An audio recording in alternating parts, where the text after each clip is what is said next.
अक्षरा विष्णू निकम. आमच्या शाळेचे नाव जिल्हा परिषद माध्यमिक शाळा दोंडराई.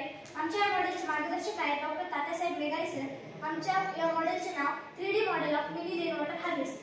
नमस्कार, माझे नाव भक्ती मच्छिंद्र सपकाळ. नमस्कार, माझे नाव अक्षरा हनुमंत कदम. नमस्कार, माझे नाव रेणुका पुरुषोत्तम. Problem statement. पावसाचे पाणी साठवले जात नाही, त्यामुळे बरेच पाणी वाया जाते व उन्हाळ्यात पाणी टंचाई निर्माण होते व लोकांना पाण्यासाठी त्रास होतो. Causes of the problem. भूजलाचा अतिवापर आणि ट्यूबवेलवर जास्त अवलंबन. शहरांमध्ये कॉन्क्रीट रस्त्यामुळे पाणी जमिनीत झिरपत नाही.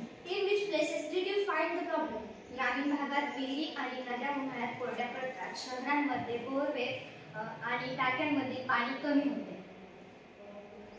या प्रयोगाचा वापर कुठे होऊ शकतो? दुष्काळग्रस्त भागात व पाणी टंचाई असलेल्या क्षेत्रात ह्या प्रकल्पाचा प्रयोग होऊ शकतो व पाणी जतन करून ठेवू शकतो.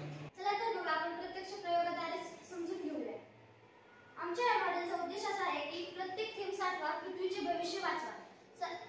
आमच्या या मॉडेलमध्ये घराच्या छतावरील पावसाचे पाणी साठवून भूजल पातळी वाढवता येते. सध्या देशात हवामान बदलामुळे अनेक समस्या निर्माण होत आहेत, जसे की कोरडा दुष्काळ पडतो किंवा ओला दुष्काळ पडतो.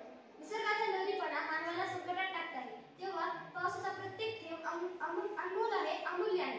तेव्हा पावसाच्या पाण्याचा विवेकाने वापर कसा करावा हे शिकवण्यासाठी आम्ही पाणी साठवून तो जमिनीत कसे जतन करावा हे सांगणार आहोत. तर जसं की इलेक्ट्रॉनिक ट्यूबवरनं रिचार्ज करून आपण पुन्हा वापरू शकतो.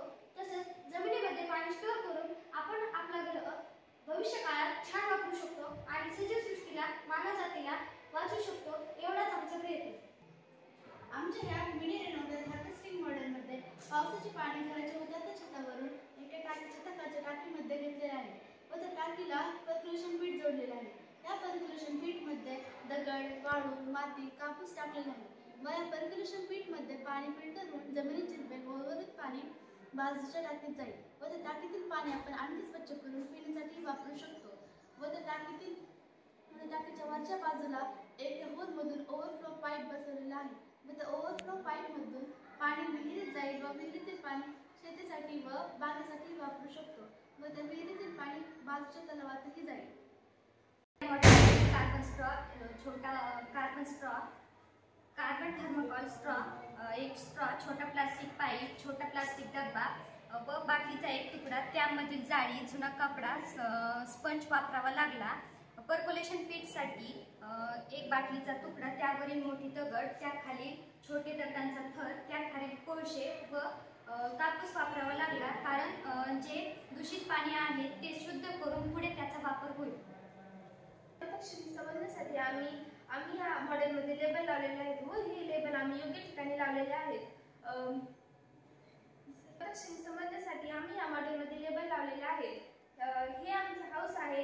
ह्या हाऊसवरून खाली पाणी पडणार आहे. हे डब्बा, पर्क्युलेशन पीठ, वेल, फार्म